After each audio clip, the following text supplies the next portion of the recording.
After February of 2026, the New START agreement, which has been extended previously, is going to come to an end. There is no mechanism within that treaty to extend it any further. It will come to an end. There's a question of, can there be another treaty that is negotiated? A couple of weeks ago, President Putin said that he would unilaterally hold to the principles of that treaty for one more year. Right? It remains to be seen whether the United States is going to do the same. International atmosphere is far more acceptant of use of force today than it was in 2008. Open conflicts are taking place in several theaters at this moment. For years, the doctrine of nuclear deterrence possibly prevented an escalation ladder between both India and Pakistan. But recently, as we observed, especially during Operation Sindoor, we climbed that ladder pretty fast. We have even highlighted that the fear of nuclear escalation, it cannot be used to conduct barbarous terrorist attacks or actions against India. On one hand, we see nations proclaim peace as their highest goal, and yet they maintain arsenals which are capable of annihilation. At the heart of this paradox, this tension, the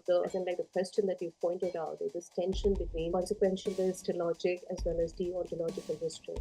This is it's existing.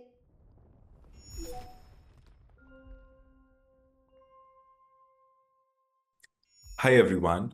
Today, on the occasion of Global Ethics Day, allow me to welcome you all for this special edition in partnership with the Carnegie Council for Ethics in International Affairs. I'm quite thrilled to introduce and have a conversation with a brilliant panelist. We will be exploring the intersection of the nuclear proliferation regimes, ethics, and the current global order. First, we have with us Dr. Manpreet Sethi. She's a distinguished fellow at the Center for Air Power Studies. Then we have Dr. Reshmi, Professor, Department of Political Science, Jamia Millia Islamia. Following further, we have with us Dr. Das, Assistant Professor in Peace and Security at the University of Denver. Now, first of all, I'd like to come to Dr. Manpreet Sethi.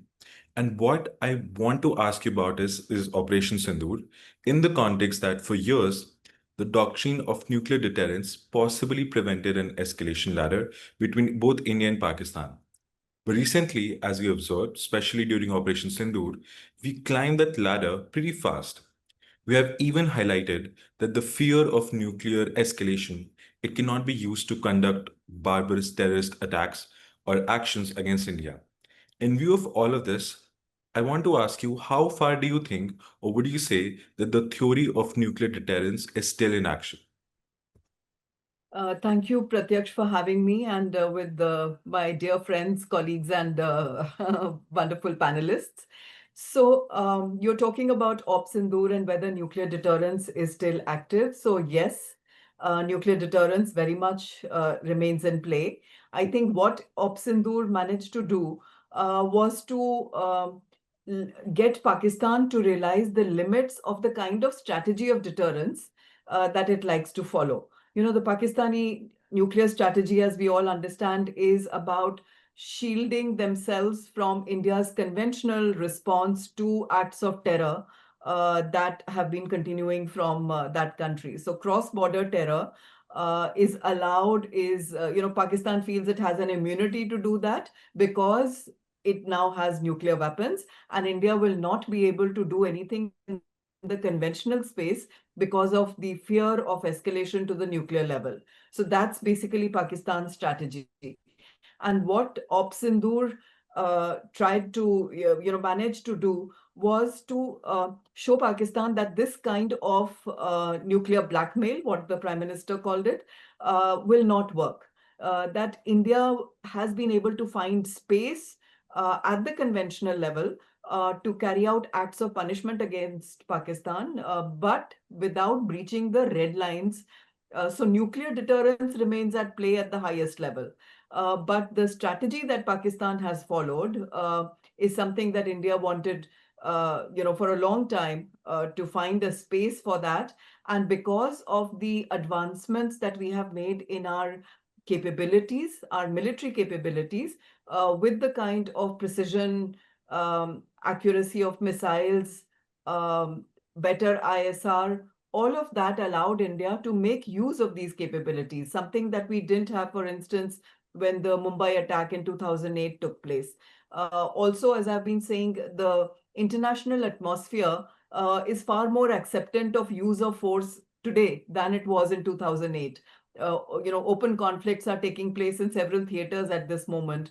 And that also plays on the mind when you undertake something like this. And lastly, I think since we are talking about nuclear deterrence, India's deterrence strategy is no first use, that we will not be the first to use nuclear weapons. And that no first use strategy also gives us the space to conduct conventional operations, because you're not putting the adversary on the edge by suggesting I'm coming at you with my nuclear weapons. So that's how I would say nuclear deterrence very much at play, but Pakistan having to reconsider the manner in which it was using its nuclear strategy for continuing to use terrorism. I'm not suggesting terrorism will disappear. I think it's a very low-cost strategy for Pakistan. They'll continue to do that. But at least India has shown that it will, every time Pakistan cries nuclear wolf, we will not be cowed down, and that there will be responses. India only has to decide how to calibrate those responses to remain below the nuclear threshold. Right. I think there was a lot of buzz around nuclear escalation, right, and nuclear deterrence, and everyone was speaking about, oh, is this even effective anymore, right? Looking at Sindoor. But I think what you've said, it brings a sort of clarity in terms of like, yes, the nuclear deterrence still remains very much solid at the highest level, but it's only the strategies and perhaps Pakistani perception that it has some sort of immunity because they have nuclear deterrence that has changed. With that, I want to come to Dr. Das. And your research examines or has examined how states build their nuclear forces. And I was really intrigued and even surprised to come across that, you've put out that how the non-proliferation regime, the current regime, instead of constraining at times the spread of nuclear delivery vehicles, it even enables it. Can you please help us understand this sort of riddle? Thank you very much for the question, and thank you for having me, Pratyaksh. So the question of why the non-proliferation regime allows the proliferation of nuclear delivery vehicles, and when I say delivery vehicles, I mean dual-use aircraft that can be used for nuclear bombing. I mean missiles, especially ballistic missiles and ballistic missile technology that can be used for nuclear delivery, right? There are a few reasons. I at least highlight three reasons. One is, of course, the nature of the technology itself, which is multi-purpose, right? And when I say multi-purpose, I mean, you've got an object that can be used not just for one, not just for two, oftentimes for more than two purposes, right?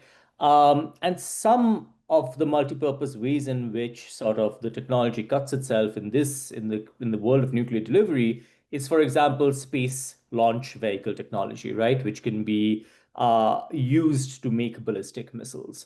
You can also think of other things like an F-16 aircraft, for example, right, which could do conventional targeting as well as nuclear targeting, right? So there are different ways in which this technology itself lends itself. So you could buy conventional aircraft and then you could potentially rewire it, right? We know that Pakistan, for example, got the F-16 from the United States in the early 80s, rewired it much later in the 80s, right, for nuclear delivery.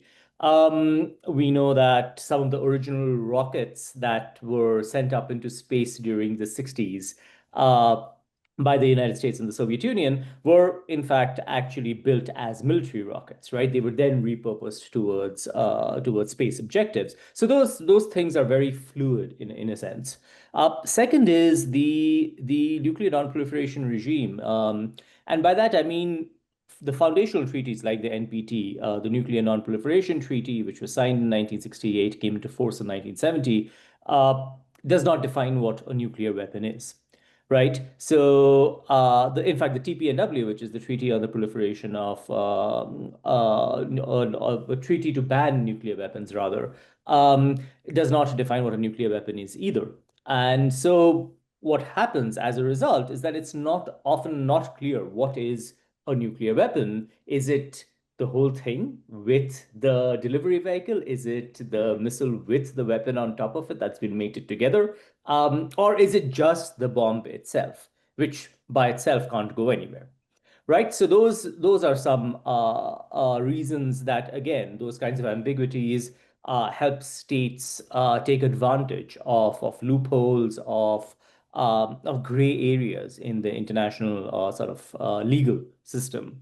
And finally, of course, to these two things that I mentioned to you, multi-purpose technology and definitional ambiguity, have actually helped in the exclusion of nuclear delivery vehicles from the non-proliferation regime itself. At one level, it was too complicated. At another level, there were other geopolitical things at play in the 1960s. But as a result, what's happened is that we now have this regime that does not deal with delivery vehicles. And so it is a puzzle as to why that still continues today. And it's certainly something that we should be thinking about. You know, you've highlighted how no one really knows why this puzzle exists, but somehow, it does exist. And with that, I want to come to the ethicality of it, right? Because at the end of the day, that such a contrast exists where you can sort of somehow extract the deliverables, or the delivery vehicles, but then, not the weapon itself. It sort of completes the process in a way. And I think that's a deeply ethical question as well, as much as it is geopolitical. With that, I want to come to Dr. Reshmi. And what I want to ask you about is, even when we talk about ethics, we're talking about nuclear deterrence and weapons in this context. Now, there are two contrasting ethical frameworks. One is the logic of consequentialism, and the other one is deontological. Now, the deontological ethical logic sort of allows us to further build on the nuclear proliferation regime, but the consequentialist one, it makes states go for the nuclear weapons, right? Or as Dr. Das talked about, get the delivery vehicles as soon as they can, even if the weapon is still far away. So, what I want to ask you is that, given this is the context, uh, is our understanding of security and moral responsibility in the nuclear age deteriorating? And ethically, are we not looking at the world which is, not so ethically sound? What would you say about that? Thank you so much, Pratyaksh. That's a great question. And before I start, of course, a warm hello to my co-panelists, Manpreet, and of course, Debak. Uh, as for your question, it needs a bit of explanation out there because moral reasoning, particularly in the nuclear age as we see it, operates under a paradox. We see too many paradoxes on. So, on one hand, we see nations proclaim peace as their highest goal, and yet they maintain arsenals which are capable of annihilation. So, at the heart of this paradox, this tension, as in like the question that you pointed out, is this tension between consequentialist logic as well as deontological restraint. This is it's existing, and fortunately or unfortunately, it is shaping the ethics of deterrence, and it continues to define its fatigue. So, in terms of definition, consequentialist logic, it justifies moral action through its outcome. So, from this point of view, we see that there is a rightness of a policy that depends on the results it produces. So, chiefly the prevention of catastrophe. So, nuclear deterrence, then, in this context, and if I have to defend it is defended as a grim but necessary strategy. You need this ultimate destructive power to serve, to prevent its own use. Now, this reasoning also aligns with the utilitarian thinking where the end, as in like preserving global stability, it justifies the means, that is perpetual threat of annihilation. And we've seen that during the Cold War, both the United States and the Soviet Union, they embraced this calculus under the doctrine of mutual assured destruction. Each side, they reasoned that not only by holding humanity hostage to total ruin could peace be maintained. And in such consequentialist terms, the deterrent threat, though morally, grotesque, was defensible because it reduced the overall likelihood of war. Now, but this logic, it comes at a very heavy ethical cost. And there is where the deontological restraint is coming in, which is rooted in Immanuel Kant's moral philosophy, which insists that action must conform to duty and principle. Now, irrespective of the outcomes.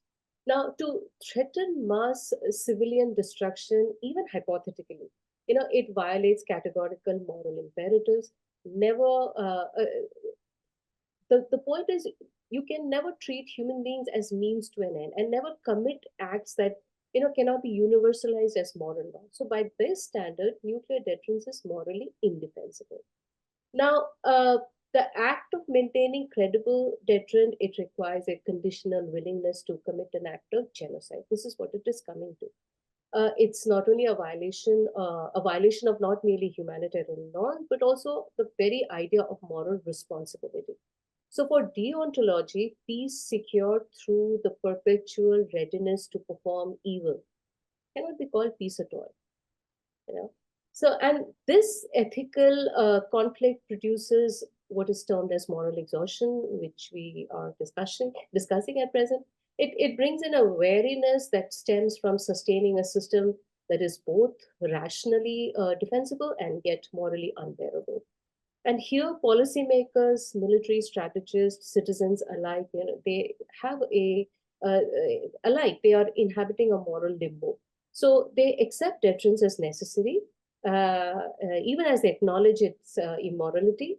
The result is not moral clarity, but moral fatigue that we see. And there is a quiet erosion of ethical conviction masked as, is masquerading as a pragmatic acceptance. So there is a persistence of nuclear deterrence, thus represents not merely strategic inertia, but there is a moral paralysis at the same time, where consequentialist reasoning overrides the human impulse towards moral restraint. You talked about how moral exhaustion, right? It's taking place right now, and I think that's something that we even notice all around us. Because back in the days, if you even look at policy papers or even at least speeches by politicians, whenever we used to talk about nuclear proliferation, the discussion used to revolve around the things that you spoke about, which is ethical principles. But right now, it seems like that ethical principles have been or are increasingly being discarded by by a lot of figures as just something that just not supposed to be discussed, right? So that is something that I've even personally noticed. With that, these talks about this moral exhaustion, I want to come to Dr. Manpreet Sethi again. And what I want to ask you is, you have a vast experience in air power studies. Now, with the rise of dual use technologies, but most prominently AI, increasingly our commands and our systems are getting AI driven, right? How do you think will we be able to balance our ethical standards or considerations in nuclear command as AI is taking a strong hold over it? How do you make sure that we ensure ethics while AI is also, integrating it deeply? Thanks, Pratyaksh. But before I come to that question, I wanted to also just carry forward Professor Reshmi's argument. So yes, nuclear. There's nothing ethical about nuclear weapons or nuclear deterrence. These are weapons of terror, basically, because you're trying to stop the other person by suggesting that there would be unacceptable damage, and these are weapons of mass destruction. So, we bring in the ethical and the moral argument as a way of trying to push countries towards giving up their nuclear weapons. And I'm increasingly finding in today's times, as you yourself pointed out, Pratyaksh, these are not times where ethics is taking us anywhere. If at all, I mean, international relations are today more selfish, more self-centered than ever before. I mean, after the Second World War, I think we saw the orgy of violence bringing nations to a position where they wanted to have some kind of a global governance. They were looking at some of these considerations, and a lot of it was couched in that, notion of ethics. Even though we realized that there was nothing very fair or just or not, non-discriminatory about the kind of systems that came into play after the Second World War. But nevertheless, there was, because it was a bipolar world, and these two countries had the ability to push everyone in a particular direction, and they themselves, on many of the nuclear issues at least, had a common understanding. So the NPT came about only because both of them felt that it was in their common interest not to have more countries with nuclear weapons, and therefore, they decided that the NPT was the idea, and through their leadership, the countries in their blocs were forced to become members of the NPT. And that's how that whole facade of ethics, morality, all of that was kept in place. But in today's multipolar world, where every nation is literally fending for itself, where the use of force is again seen to be okay. It is far more, we're far more tolerant about the use of force today than we used to be in the past. Uh, the whole idea of ethics as a way of pushing nations towards better behavior, I think has taken a hit. And we will have to try to find ways of how are we going to sort of resurface the idea of ethics in international relations. It's completely the world of realism in today's times. And we are finding that nations are just, building up capabilities, hard power, is what is at the heart of everything in terms of intercountry relationships at today's times. Uh, so therefore, ethics, particularly in the case of some of the new technologies that are coming in, and you especially mentioned artificial intelligence. So the concerns here are that artificial intelligence, because it is going to be data driven, you will feed some data to make it intelligent, to be able to take decisions on its own. And depending on what kind of a data is being put in, what kind of ethics has been fed into that data, depending on from where is that data coming and who is putting it in, a lot of issues will depend on that. And that's where the concerns are coming. Thankfully, in the nuclear command and control, there seems to be some kind of a consensus amongst all countries, even though there is no written document or an agreement. But there is that general sense of norm that countries realize that not having a man in the loop for nuclear command and control is going to be disastrous. So there should be a man in the loop, at least in nuclear command and control. But I would worry more about some of the AI which is coming into military systems in general, which are going to be the providers of information for the decisions to be made, even when there is a man in the loop. So there are a lot of concerns about AI. I don't think we very well understand how AI is going to intersect with nuclear deterrence issues. We are still discovering it. And I hope that discovery will not happen after something bad has taken place. That, enough minds are trying to make that effort to ensure that AI does not make us dumb. That we remain intelligent enough to be able to apply AI in the best possible way. So we are still discovering this space. I have a lot of things to say based upon what you said right now, but I could see that Professor Reshmi had a point when you were talking about the ethicality of all of this. Professor Reshmi, if you could go ahead, please. Well, Dr. Manpreet Sethi has been my role model, and she still continues to be. So she always triggers me. The thing is, I totally agree with Dr. Sethi that NPT has brought in some sort of restraint, and I agree that in that sense, NPT, TPNW, they have brought in ontological restraints on particularly during the Cold War era. There were a lot of ontological restraints, but deontological restraints were brought in.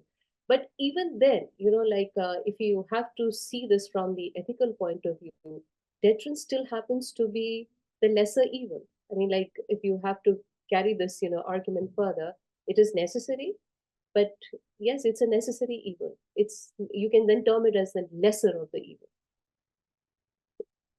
Coming back, when Dr. Sethi talked about, that it's not about actually having a man in the room. Of course, that's supposed to be the norm. But you talked about that despite having man or men in the room, it depends upon what data is being, subjected to. They are being subjected to, and does that data have bias? Is there a way to sort of verify that data, right? Because it's like, of course, you're going to have someone in the nuclear command, but if the AI gives you, let's just say, false data or maybe by mistake, then what do you do about that, right?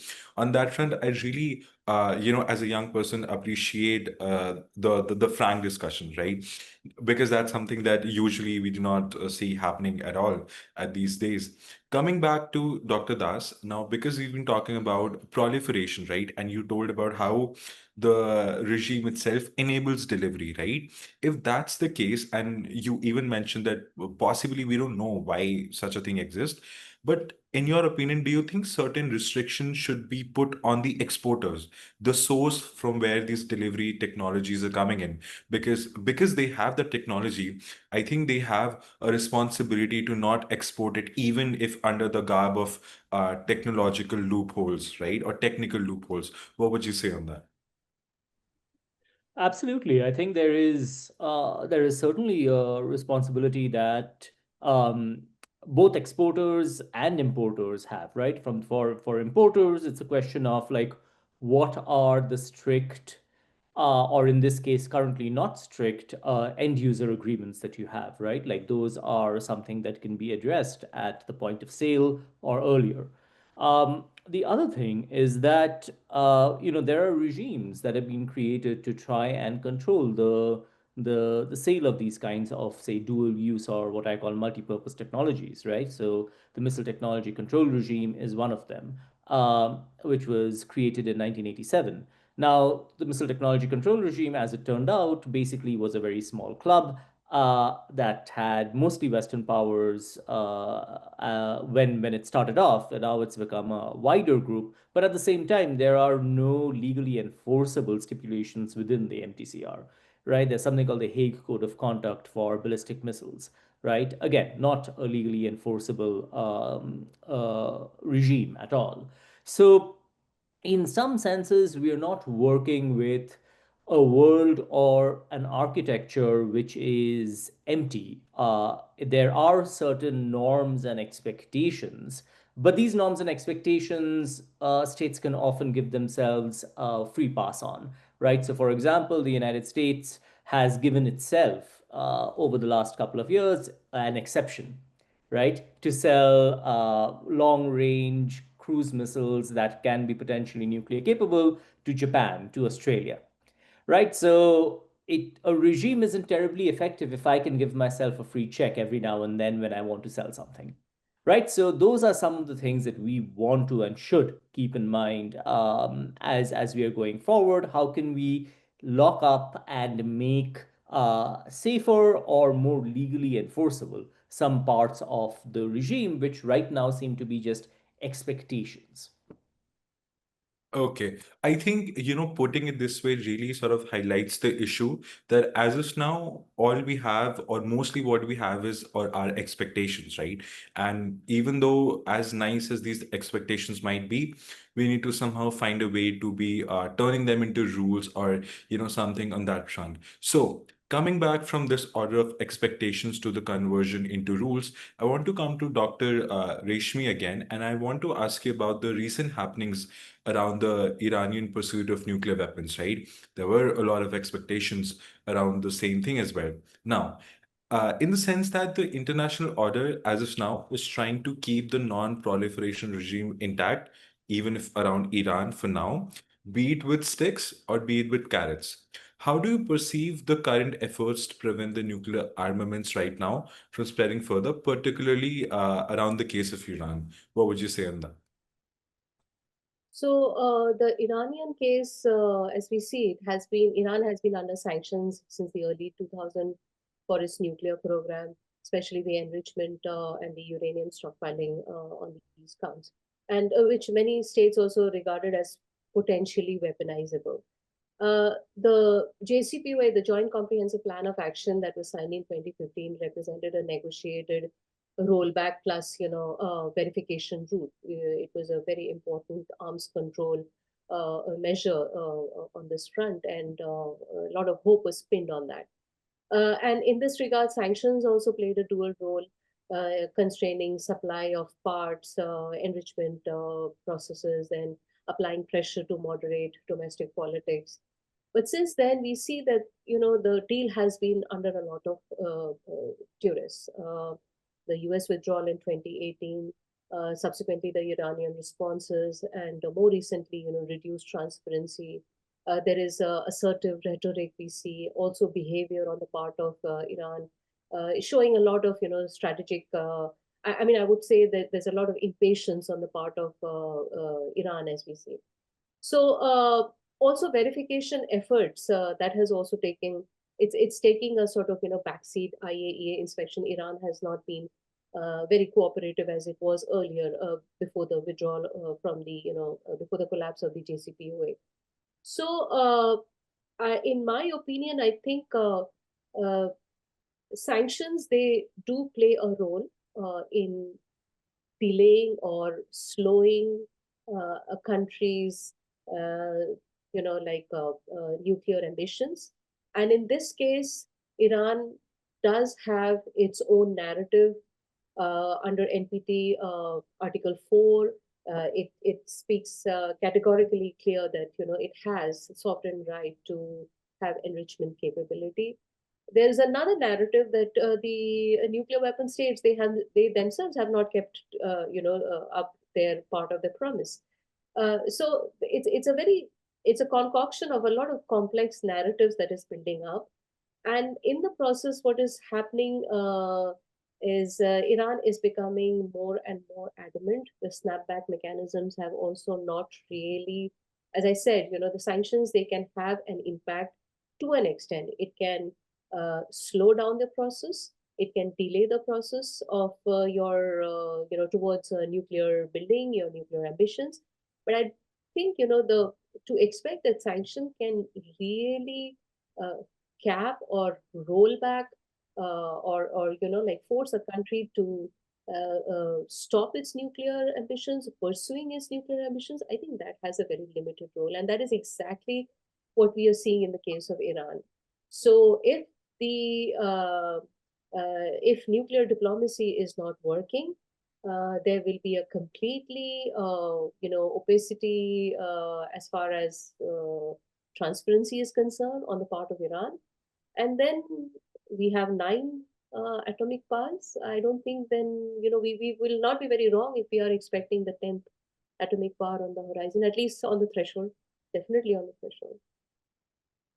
I really like how you talked about the 9 nuclear powers as of now, right? I hope so that it remains 9 nuclear powers, but that allows me to shift the perspective of non-proliferation. And what I want to do is I want to come to Dr. Sethi, and I want to talk to you about when we talk about nuclear non-proliferation. Implicitly, we always assume about, let's just say, other nations who do not have these weapons anymore, right? That's one aspect of the non-proliferation. The other aspect is that there is a proliferation happening between the 9 nuclear power nations, as Professor Reshmi, talked about. So, in terms of that, given your vast experience, you have a lot of geopolitical expertise in these sort of things. If that's the case, do you think within these 9 nuclear powers, non-proliferation remains a goal of the world order? Because back in the days, we used to have conversations, even from America and USSR, that we must reduce our nuclear weapons, right? Eventually, we should look at a time where we have minimal of it or maybe no weapons. But as of now, those things are gone, and the nuclear powers are moving towards more hypersonic delivery vehicles and bigger weapons. What do you say around these questions? So, Pratyaksh, as you've yourself pointed out, there are 2 types of proliferation. One is the horizontal proliferation, where, as Reshmi said, from 9 will we become 10. And if we become 10, then there are probably going to be dominoes in West Asia, which will also want to have nuclear weapons. So we will not stay at 10. So that is horizontal proliferation, more countries acquiring nuclear weapons. And the other one that you're mentioning is about vertical proliferation. So a country that already has nuclear weapons, if it adds more warheads, better capabilities, that's another kind of proliferation. And we are seeing that all of the 9 countries that have nuclear weapons today are engaged in vertical proliferation, because each one, and this is a very interesting fact, that none of the countries that look at each other adversarially in the nuclear field are talking to each other today. So whether it is US China, US Russia, US North Korea, India China, India Pakistan, we are not talking to each other, and we are only looking at each other's capability buildup and reacting to that. So without dialogues amongst ourselves, the tendency then is to assume the worst of the other and to start building up. So what you were referring to as a control on vertical proliferation through the idea of arms control, that idea seems to be completely dead now. because all of the arms control agreements that were bilaterally worked out between US and USSR and then Russia are literally gone. The New START treaty is likely to go away by 2026. President Putin has offered to continue to maintain the limits that were set by the New START treaty. And President Trump has responded to say it's a good idea, but we are not seeing any kind of talks between the two of them to arrive at a formal agreement on taking the New START forward. And that's the only agreement which is currently existing to put a cap ceiling on the numbers of nuclear weapons between the two of them. But this is only a bilateral treaty. China is today expanding its nuclear numbers like never before. According to what are the estimates in the public domain, coming largely from American, official figures, it is increasing as much as 100 nuclear weapons every year. So a China which was satisfied with a small arsenal of 200, 250 is already at 600 nuclear weapons today. So these are the kind of, and because uh, uh, China feels that its small arsenal was not enough against American missile defense or first strike capabilities, it is wanting to have a big arsenal. And because China is building up the arsenal, the US is now saying that they've got a three-body problem, which is Russia and China and North Korea. So there are multiple nuclear challenges, and therefore they will have to increase their numbers. So this is how the countries are interacting with each other and building up capabilities. So unless this vertical proliferation can be capped through bringing out the fact that, firstly, for nuclear deterrence, you don't need large numbers. That is India's position, that even small arsenals are enough to deter because the nature of this weapon is to cause mass destruction. So it's not about numbers. And even the capabilities which were constrained by the idea of arms control. Arms control was never about ethics. It was about rationalization of arsenals for the sake of stability in deterrence, for predictability of behavior. So it was one way of exercising deterrence, actually. So that arms control today does not look possible because there are the world environment is different. The kind of countries that have nuclear weapons are different. The asymmetries that exist in the numbers between these countries will not allow us to go back to arms control of the past. We'll have to rethink what is arms control in today's times and how do you get countries to accept some restrictions on their capabilities. But this is an open space right now, and I hope youngsters like yourselves will come up with ideas on what nations should be doing. I mean, we look at people like you for our sort of inspiration to give us clarity in terms of how to adjust these things. And you talked about how in this vertical proliferation, the countries, they are not talking to each other. That dialogue is gone, and that we're only looking at each other possible capabilities, then sort of trying to further increase our own. And you even talked about how that in 2026, the New START Treaty, the provisions around it might come to lapse. And with this, I want to come to a last question to Dr. Das, and it is built upon the same New START Treaty, which might lapse after 2026 if there is no sort of further development on that front. Given that's the case, and if it does, what do you think that which global stop loss architecture should be pursued? Because if the treaty comes to end, then internationally we don't even have a law that prevents all other nations to not go for proliferation. What do you think will happen then in 2026? Thanks, Pratyaksh. I think there's a couple of things to think about here. One is that yes, after February of 2026, the New START agreement, which has been extended previously, is going to come to an end. There is no mechanism within that treaty to extend it any further, right? So it will come to an end. There's a question of can there be another treaty that is negotiated? Now, a couple of weeks ago, President Putin said that he would unilaterally hold to the principles of that treaty for one more year. Right? It remains to be seen whether the United States is going to do the same. But thus far, the United States has, as Dr. Sethi sort of pointed out, talked about China, right, and said that you cannot have a arms control agreement that does not incorporate China. So, and at the same time, the Russians have said we will not come to the table with China, right? And China definitely doesn't want to come to the table either. So the idea of nuclear arms control between multiple nuclear countries right now seems to be a non-starter unless you have some kind of unilateral commitment towards holding the numbers that you have, right? And I think that commitment is fraying in Washington D.C. right now. That said, I will say that it's not like once New START expires in 2026, that you're suddenly going to see a whole lot of new countries get nuclear weapons. And the reason for that is that New START was not stopping other countries from getting nuclear weapons. New START was about, or the START Treaty and the INF Treaty before that was about reducing the number of nuclear weapons that countries like the United States and the Soviet Union previously, and then Russia had, right? So huge numbers of 20,000, 30,000 nuclear weapons coming down to 1,500 nuclear weapons. That was the goal of the arms control agreements.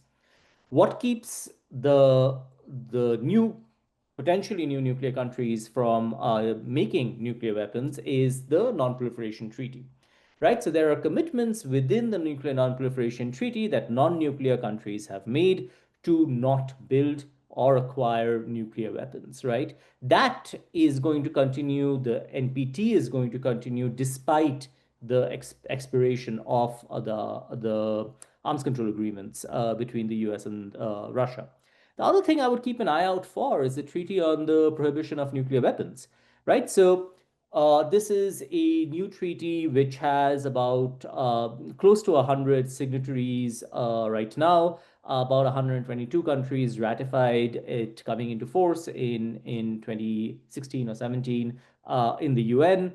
And these are countries which have basically said the possession of nuclear weapons is humanitarian, from a humanitarian perspective, not something that is correct, because if a nuclear weapon is used, then it would have a global effect, right? So everybody will get affected if a nuclear weapon is used, not just the nuclear weapons countries. So these countries abhor nuclear weapons, right? And so they've not only given up uh, their sort of right to build nuclear weapons, they are actively campaigning for the banning of nuclear weapons in the international space. So between the NPT, which we've talked about, which prevents countries from building new nuclear weapons, and the TPNW, we actually do have a nuclear architecture which is meant to stop new nuclear countries from building nuclear weapons, right? Um, Now, does that necessarily help you sleep better at night? Not necessarily, given that there are all these nuclear countries which are expanding their nuclear arsenals, as we've talked about in this panel, right? So there's a question of how do you address that? How do you convince those countries to not, in fact, go on an expansionist sort of policy? And, all these countries will say deterrence and it'll make us safe. And you've got to figure out what does that mean for you, right? Like deterrence does not have to be a quantifiable object. Scholars like Elaine Scarry call it an extortionist's doctrine, right? Where you take a whole bunch of people hostage. Do you need 5,000 nuclear weapons to do that? Could you do that with 200 nuclear weapons? Could you do it with 100? Could you do it with 10? Right? So those are some things to think about. India is deterring two countries with 172. So, yeah, there are the numbers, each country has arrived at its own understanding of what nuclear weapons are. Absolutely. And it's under the garb of calling of peacekeeping, right? I mentioned Elaine Scarry earlier, and she has this wonderful line in this Boston Review article where she says, this the aura of peacekeeping would really be assuring were it not that the form that's undergirding this peacekeeping operation are 14 Ohio class submarines, each with so many nuclear weapons which can each destroy so much and kill so much, right? 400 land-based ICBMs, 66 B-2 bombers and B-52 bombers. Those things don't necessarily make anybody feel safer at any given point in time. So yeah, those are things that we should be thinking about. Well, I mean, I'm not a Gen Z technically as of now, but I never thought that, we will hear about nuclear non-proliferation and the terminologies around it, which was, spun around words like aura of, non-proliferation and the other words, RIS, as you talked about. I think that, that really sums it up.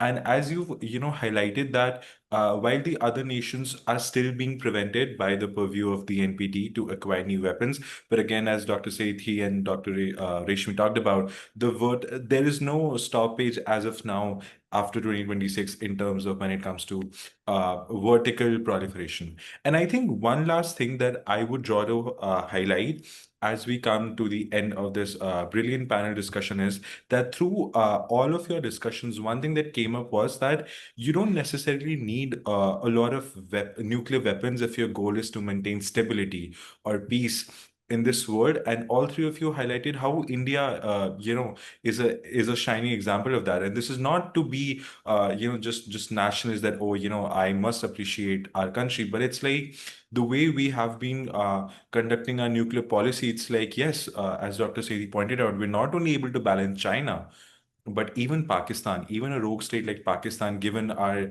doctrine of minimum credible deterrence. So I think, the world should really look at India. And I think India's nuclear policy does have that ethical undertone that we do not need to increase the nuclear weapons.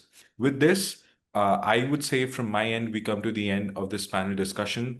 It's been an absolute delight to listen to all of you. We do a lot of interviews. After a long while, I had such a stimulating conversation that was really amazing. And I hope that our audience, young people and people across the world, listen and tune into this, podcast. Now, if you have, let's just say, any of the ending remarks, if our panelists want to say something, you can please unmute yourself and do that. But before you do that, I also want to thank you on behalf of the Geostrata and the Carnegie Council for doing this brilliant panel discussion. Thank you so much, and it's been a delight to listen to all of you. Thank you very much, Pratyaksh. I think it's a great idea to get the younger generation sort of, privy into these conversations. And I don't think the older generations have done a great job in giving international security to the younger ones. So you have a heavy weight to carry on your shoulders. Absolutely, I'll second that. I'll second Dr. Sethi to say, thank you for having this conversation. It's great to see that you're thinking about these questions. I encourage you, as Dr. Sethi did, to think about all the ways in which the past generations have created an architecture that has not necessarily made us safer. And let's continue to have some of these conversations. Thank you very much. I totally resonate with my co-panelists, Dr. Sethi and Dr. Das. They are absolutely right. We need to have some basic, epistemic premises so that we can come to certain convergences so that the world can be much more safer place. And yes, we'll feel much more safer here. We can sleep much more peacefully in that case. Thank you so much for having me here. It's a great pleasure. And once again, I hope that at the end of the day, we are able to sleep better given if non-proliferation is in checks. Thank you so much again. It's been a delight to listen to all of you.